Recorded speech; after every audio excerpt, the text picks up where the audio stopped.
और मैं पिछले 4-5 दिन से गुजरात के दौरे पे था। आप लोगों को बोलना चाह रहा हूँ, राजकोट लोकसभा क्षेत्र से एक प्रत्याशी घोषित किया है भारतीय जनता पार्टी ने, जिसका नाम पुरुषोत्तम रूपाला है। उसने बहन बेटियों के लिए गलत टिप्पणी करी है, पूरे भारत की बहन बेटियों के लिए।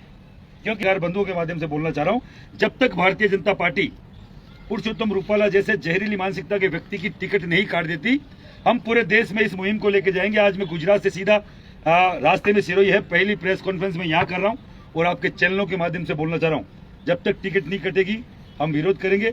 अगर उसी को टिकट रहेगा तो पूरे देश में भारतीय जनता पार्टी के हर लोकसभा चुनाव में जहां जहां हम लोग जा सकते हैं जाके विरोध दर्ज कराएंगे और भारतीय जनता पार्टी को हराने का काम हम लोग करेंगे।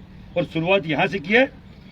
हमारी बड़ी बड़ी मांगे हम लोगों ने चुनाव से पहले, आचार संहिता से लगने से पहले आप लोगों को मालूम होगा हमने रखी है, जिसमें सबसे बड़ा ईडब्ल्यूएस सरलीकरण, ईडब्ल्यूएस का आरक्षण में सरलीकरण जो केंद्र के लेवल पे हो, आज तक नहीं हुआ। क्या गलत मांग थी? क्या गुजरात का पाटीदार समाज, बिहार का भूमिहार समाज, हरियाणा का जाट समाज, महाराष्ट्र का मराठा समाज, राजस्थान का बिश्नोई, इतनी सारी कौमें केंद्र में ईडब्ल्यूएस में आती है। हर एक जाति संप्रदाय के लोगों के लिए हमने ये डिमांड करी थी पर केंद्र ने नहीं मानी। यहाँ पूर्व जो सरकार थी कांग्रेस की, उनके सीएम ने बकायदा सरलीकरण किया, अशोक गहलोत जी ने, और पूरा देश जानता है। उसके माध्यम से इस राजस्थान की धरती पर जो ईडब्ल्यूएस के आरक्षण से आम जो आर्थिक पिछड़ा जो गरीब स्वर्ण है, कितने 6,500 अकेले राजपूत समाज के युवा लगे हैं, तो कितने लोगों की नौकरी इन 3 सालों में जब से उन्होंने सरलीकरण करी है लगी होगी। मैं आपके चैनल के माध्यम से बोलना चाह रहा हूं, हमारी जो मांगे हैं वो इन्होंने रखना तो बहुत दूर की बात है, ऐसे लोगों को खड़ा कर दिया जो कहीं ना कहीं हमारी बहन बेटी की इज्जत आबरू और उनके मान सम्मान में जो ठेस उन्होंने पहुंचाई है। हम लोग जब तक उनकी टिकट नहीं काटी जाएगी हम लोग छोड़ने वाले नहीं है। मुझे 3 दिन पहले अरेस्ट किया गया, 4 दिन पहले हम लोगों ने डिमांड रखी।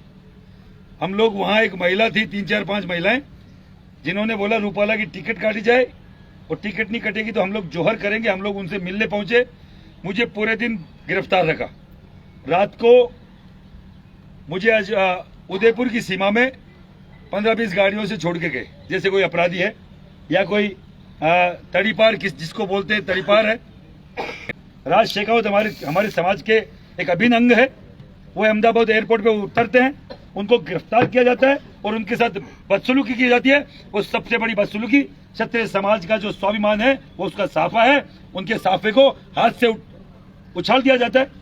पहले हमारी बहन बेटियों की इज्जत उछालने का काम किया भाजपा के उम्मीदवार ने, अब वहां के प्रशासन ने हमारे समाज के व्यक्ति की मान स्वाभिमान का प्रतीक पगड़ी उछालने का काम किया। हम कतई बर्दाश्त नहीं करेंगे। आज अगर शाम तक राज शेखावत को नहीं छोड़ा जाता, मैं खुद अहमदाबाद जा रहा हूं और हजारों की भीड़ के साथ जेल बलो आंदोलन हम लोग चालू करेंगे।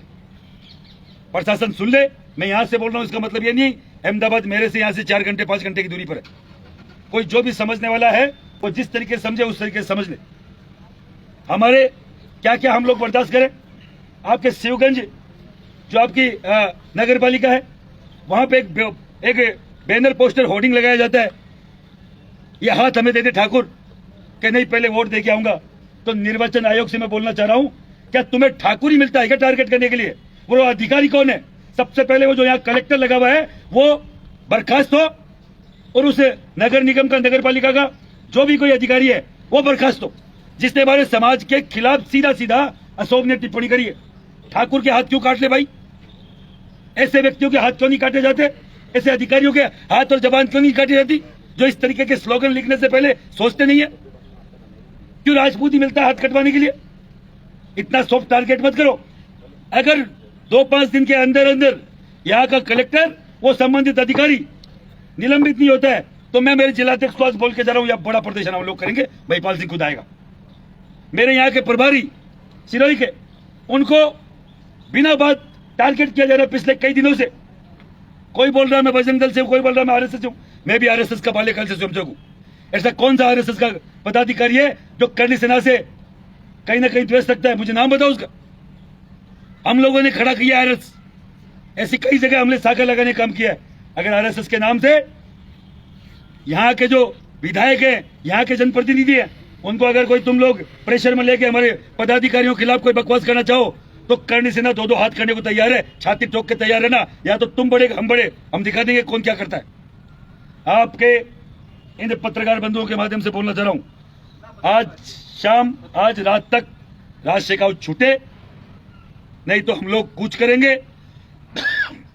जब तक भारतीय जनता पार्टी परसोत्तम रूपाला का टिकट नहीं काटती, तब तक ये संघर्ष जारी रहेगा। राजस्थान में हर लोकसभा में हम लोग जाकर प्रेस कॉन्फ्रेंस करेंगे, हमारे राजपूत भाइयों को जगाने का काम करेंगे कि जिस पार्टी को हमने सींचा है, जिस पार्टी को यहां तक दरी बिछाने का काम राजपूत समाज ने किया है, और वो पार्टी अगर हमारी बहन बेटी की इज्जत के खिलाफ बोलने वाले को अगर टिकट नहीं काट रही, तो बकायदा या हम लोग घर घर जाके कन्विंस करेंगे कि हम लोग इनके खिलाफ खड़े होंगे। बताइए, भारतीय जनता पार्टी के खिलाफ आप कब तक है? जब तक राज शेखावत को नहीं छोड़ा जाता तब तक, या रूपाला की टिकट नहीं करती तब तक? रूपाला की टिकट नहीं करती तब तक राज शेखावत और महिपाल सिंह हजार पकड़े जाए, ज्यादा फर्क नहीं पड़ता। और रूपाला की टिकट कटनी चाहिए, उसी के लिए तो संघर्ष है। हमारी बहन बेटी की इज्जत उछाल दी गई और उनके कान में जू नहीं रेंग रही है। अगर उनको रूपाला प्यारा है तो कहते हैं ना, एक मुट्ठी बाजरे के लिए दिल्ली की सल्तनत खो बैठते, तो वो काम होने वाला है। रूपाला की टिकट नहीं काटी जाती है तो राजस्थान में आपका क्या रणनीति? 25 की 25 सीटों पे राजपूत समाज का युवा जाएगा, विरोध प्रदर्शन करेगा और बाकायदा उनके खिलाफ वोटिंग का प्रचार करेगा। राजस्थान में हम करेंगे, गुजरात में वहां का राजपूत समाज करेगा, एमपी में वहां का राजपूत समाज करेगा, हरियाणा यूपी में ऑलरेडी चल रहा है, हर जगह पूरे देश में। ऐसा नहीं अगर किसी को कम समझ में आ रहा है तो पूरे देश में।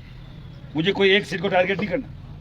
अगर हम लोग जब लड़ेंगे, अगर सम्मान की, हमारे बहन बेटियों के सम्मान की बात है, अगर मेरे सम्मान की बात होती तो हो सकता है हम लोग कॉम्प्रोमाइज कर जाते, उसके 3 बार माफी मांगने से हम लोग शायद रुक जाते।